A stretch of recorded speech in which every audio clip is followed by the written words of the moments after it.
Story 1. The Ones Who Walk Away from Omelas. A reading assignment from junior high that I still think about 25 years later. It touches on morality, justice, and empathy.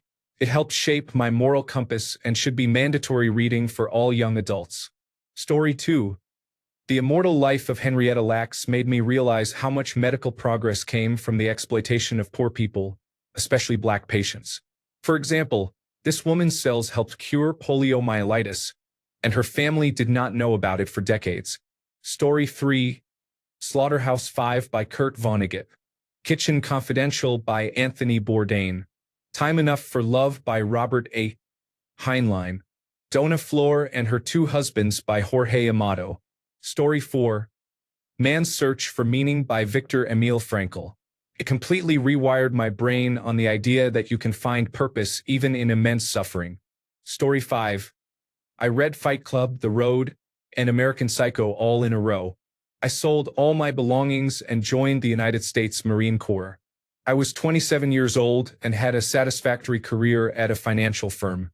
Story 6. Different books at different ages. Brave New World in elementary school in the 1950s, followed by 1984 later on. Animal Farm merges with those two as well. I firmly believe those three should be required reading during the school years. Also, This Perfect Day is a more modern treatment of the same situation. Later, after high school, The Story of a Soul by Saint Therese of Lisieux, Therese Martin from Lisieux, France. It evidently had a tremendous effect on someone else, Mother Teresa. She took Therese's name in religion and followed her little way as an adult. Her saying, "To do small things with great love," comes from Therese. The effect of Therese, who died in her early 20s, has been huge worldwide. She wrote her own life story, nothing apparently earth-shattering, not pretentious, not philosophical. Just little Therese talking about her life and her thoughts. Story 7. Loving What Is by Byron Katie. Changing how you see the world is the entire point of the book. Story 8. As a child, I read The Grapes of Wrath. As an adult, I studied McIntyre's quantum mechanics textbook. It is like learning that all dogs can speak English but never do it around humans. Then you ask your professor why, and he says, "I do not know. But here are more questions you should be asking." Story 9. Reading The Grapes of Wrath when I was 16 or 17 radically changed how I thought about people and labor, and also how good fiction can draw you into its depths. Story 10. Living Buddha, Living Christ by Thich Nhat Hanh. The Tao of Pooh by Benjamin Hoff. The Tao Te Ching translated by Stephen Mitchell. The Demon-Haunted World. Science as a Candle in the Dark by Carl Sagan. Story 11. Black Beauty. I read it very young. Before I read it, I never really knew animal abuse existed. It gave me the animal's perspective of poor treatment and abuse. I found it utterly abhorrent that people could be cruel to creatures who feel love and pain and who give us so much of themselves. I still feel that way nearly 40 years later, and I still wish people treated animals only with kindness. Story 12. Ishmael by Daniel Quinn. I was an impressionable teenager when I read it, and it made the world make sense. Story 13. The Cambridge Encyclopedia of Language by David Crystal is dated now, but there is something interesting on every page. Reading it as a beginner really opened my eyes to the complexities of language and the variety of ways humans communicate with each other. Story 14. Not a book but a blog post published by the philosopher, neuroscientist, and author Sam Harris, titled How to Lose Readers Without Even Trying. He wrote about the problem of wealth inequality in the United States in a previous article titled How Rich is Too Rich, and then received significant backlash from his own audience. He then wrote the How to Lose Readers article as a response to that backlash. I have memorized the following 2 paragraphs because I have reread them relatively often over the years. And lurking at the bottom of this morass, one finds flagrantly irrational ideas about the human condition. Many of my critics pretend that they have been entirely self-made. They seem to feel responsible for their intellectual gifts, for their freedom from injury and disease, and for the fact that they were born at a specific moment in history. Many appear to have absolutely no awareness of how lucky one must be to succeed at anything in life, no matter how hard one works.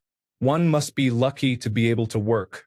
One must be lucky to be intelligent, to not have cerebral palsy, or to not have been bankrupted in middle age by the mortal illness of a spouse.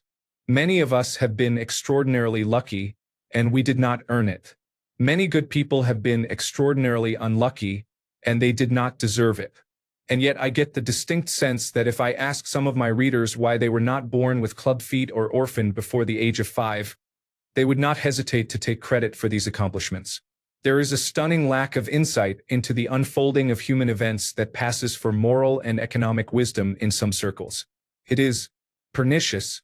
Followers of Ayn Rand, in particular, believe that only a blind reliance on market forces and the narrowest conception of self-interest can steer us collectively toward the best civilization possible, and that any attempt to impose wisdom or compassion from the top, no matter who is at the top and no matter what the need, is necessarily corrupting of the whole enterprise. This conviction is, at the very least, unproven. There are many reasons to believe that it is dangerously wrong. Yes, when he mentions Rand, he is talking about Ayn Rand, author of The Fountainhead and Atlas Shrugged. Sam Harris is a friend of Joe Rogan, and shortly after the publication of this article, he appeared on Rogan's podcast and said, "Have you heard about this new article I posted on wealth inequality? I posed the question, how much wealth can one person be allowed to keep? And people responded as though I had said, how many of his internal organs can one person be allowed to keep?" Then Sam sighed, paused for a second, and said, "There is this religion in America. It might not just be America, but for my whole life, I have been fed the lie that if I failed at something, it must have been because I did something wrong. Newsflash. You can fail at things for reasons totally out of your control." The reason I posted this, despite the fact that it is a blog post and not a book, was because I assumed the original poster was looking for perspective-shifting material, even if it is not as long as a conventional book. Story 15. A People's History of the United States by Howard Zinn radicalized me. Realistically, it was the final straw in a shift that had been happening for years, but it made me realize there is no hope for capitalism. The only option is to end it before it ends us, and if a few wealthy people have to develop some calluses on their hands, then so be it. Story 16.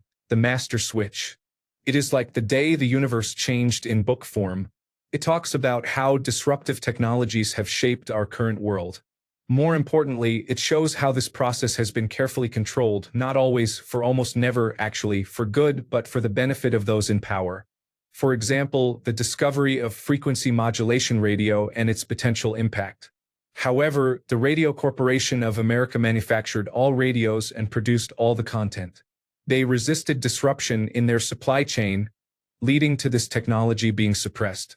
Bell Laboratories essentially invented technologies only to patent them and ensure they never challenged the existing monopoly. This demonstrates how we tend to be our own worst enemies by putting profit above all else, as we always have. Story 17. When Breath Becomes Air. I first read this book years ago and remember it was definitely a book that I would recommend to everyone. It is still very popular now. It is a memoir by a neurosurgeon about his life and his battle with stage 4 metastatic lung cancer. What happens when the patient he treats every day is actually himself. Story 18. Carpe Jugulum by Terry Pratchett really made me think about the kind of religious person I want to be. Story 19. Oryx and Crake by Margaret Atwood. Feels like a more realistic dystopia now. The Brothers Karamazov by Fyodor Dostoevsky. I always found myself identifying with Mitya. The World Until Yesterday by Jared Diamond. At least one book of his should be required reading in schools. I could put any book of his here.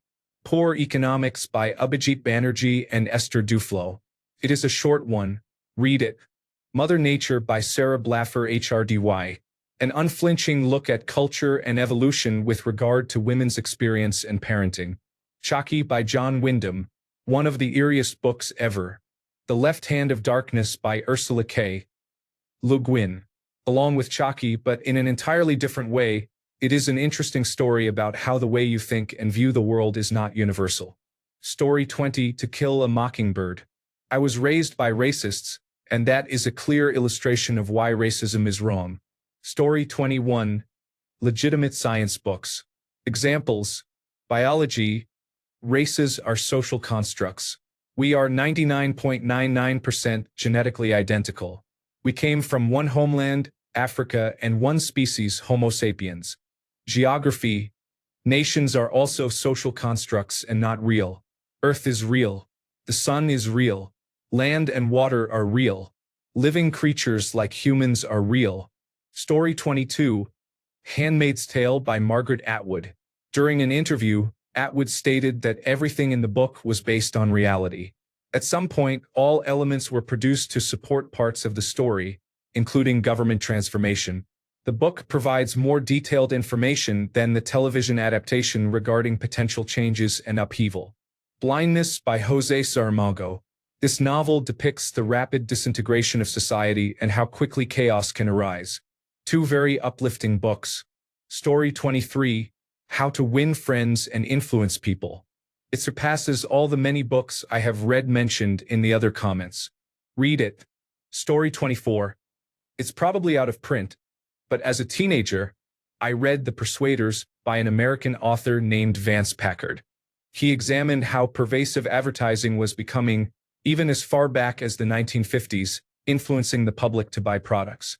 One comment that has stayed with me for 40 years is that when we enter a supermarket, our eye blink count decreases, and coupled with soothing music, it puts the customer into a state of suggestibility. Story 25. The First Cell by Dr. Ezra Raza is a thorough discussion on the topic of cancer. It includes many stories of real patients whom Dr. Raza knew and who suffered from this horrific disease. It made me appreciate good health more and the small things I tend to take for granted every day. It made me wonder what is really important about life. Story 26. Not the Whole World, but Ask That Mountain by Dick Scott changed the way I view the relationship between Maori and Pakeha in Aotearoa, New Zealand. Maori are the indigenous people, and Pakeha is their name for those of us who are descended from European settlers. Story 27. Come On Roman, Like a Novel, by Daniel Penneck. It is a book about reading books, and it changed my relationship with them. There is a commandment that says it is okay not to finish a book, just like you do not need to pursue a relationship that is going nowhere. Story 28. There are many books. I cannot choose one. Every book, whether by famous authors or lesser-known ones, has characters or words that linger in me and become a part of me. Right now, I am reading When Breath Becomes Air by Paul Kalanithi. I cried. Story 29. I read To Kill a Mockingbird in the 4th grade and again at the age of 36. What a beautiful, stark difference. Wisdom is a pretty cool, real thing. Story 30. Reading Animal Farm as an adult was horrifying because you realize it is all true and there is nothing you can do about it. Story 31. The Autobiography of Malcolm X. I am not Black or American, but when I read it as a teenager, it was eye-opening. Story 32. Electric Kool-Aid Acid Test. Helter Skelter. National Lampoon 1964 High School Yearbook Parody. High Times Encyclopedia of Recreational Drugs. The Great Book of Hashish Volume 1. Story 33. When I was young, it was Ecce Homo from Friedrich Nietzsche. The last book I remember that had such an impact on me was The Case for Christ from Lee Strobel. Story 34. It is not well known, but Spectral State by Senan Gil Senan is the only book that I started reading again as soon as I finished. Not just because I enjoyed it, but because the book had many contradictory twists that I only fully understood the second time around. In a way, it reminded me of The Sixth Sense. Story 35. Running on Empty by Dr. John Ice Webb is a book about childhood emotional neglect and the significant role it plays in a child's development into adulthood. Story 36. Things Fall Apart. Read it in high school in the 1990s. As life has interesting twists, I traveled to Nigeria extensively many years later. Story 37. The Spy Who Came In from the Cold deconstructed the glamorous world of espionage into a very lonely and sad existence. Heart of Darkness is a great adventure tale that provides a strong personification of going rogue. Story 38. The 48 Laws of Power teaches you how to navigate through life. It is also filled with historical examples. Story 39. Stolen Valor. I discovered not only the depth and degree of laziness and ignorance in the press, but also how the media creates myths. Story 40, Ishmael by Daniel Quinn. I read it every 3 years or so. It is unlike any other book I have read or will ever read. Story 41. Rereading the classic authoritarian novels, 1984, Animal Farm, and Brave New World, has made me realize how close to reality some of their themes have become, especially those in Brave New World. Story 42. Nothing But the Truth, a documentary novel. It was required reading in school, but what stuck with me was the ending. People can and will create anything out of nothing. Story 43. Like others have said, To Kill a Mockingbird certainly changed something in me. I read it when I was younger and did not fully grasp the depth of its themes until later in life. It made me realize how important empathy is and how much we need to challenge the injustices around us, even when it is uncomfortable. Story 44. I think Peter Zeihan's geopolitical books, beginning with The Accidental Superpower, present theories centered on political and economic trends derived from demographics. He gets some things wrong, to be sure, but I believe he is right in the broad sense. Story 45, Dune. The book is different from the movies. It focuses on metacognition. Their universe has already experienced the events similar to the Butlerian Jihad, and their current religion and government prohibit creating machines that can think. They invest in specialized human minds. They identify people at political events based on how they organize their thoughts, reflecting a specific culture, even though the accents and sentence structures match what they impersonate. It made me think about thinking. Story 46. In the Belly of the Beast, Letters from Prison, Jack Henry Abbott. The Great War for Civilization, Robert Fisk. Story 47. The Gift of Fear by Gavin de Becker.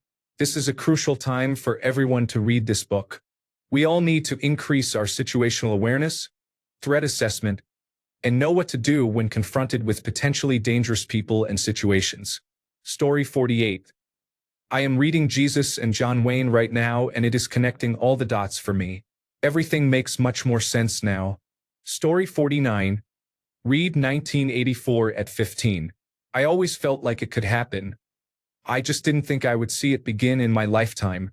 Story 50. Dune, and, to a slightly lesser extent, God Emperor of Dune completely changed how I saw not only government but also religion, how the two interact all too often, and why that is bad. Story 51. Reading a book called The Power of Now by Eckhart Tolle. I was a bit skeptical at first, as the premise sounded somewhat unrealistic, but it is actually very insightful. If you are interested in mindfulness, this book is highly recommended. Story 52. Ad Granth.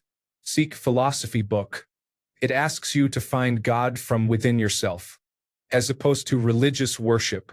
Story 53. Parable of the Sower and Parable of the Talents by Octavia E. Butler. The first book deeply affected me and also inspired me with more concrete plans for the future. The second book impacted me even more and led me to consider religion in a way I had not before. Even now, I find myself going through life saying, God is change. Story 54. You'd Be Home Now by Kathleen Glasgow. I learned how to empathize with both drug addicts and their families, depending on their situation at least. Story 55. Zen and the Art of Motorcycle Maintenance. Fantastic book, legitimate philosophical discourse, and an overarching discussion of quality that is fascinating and mind-opening.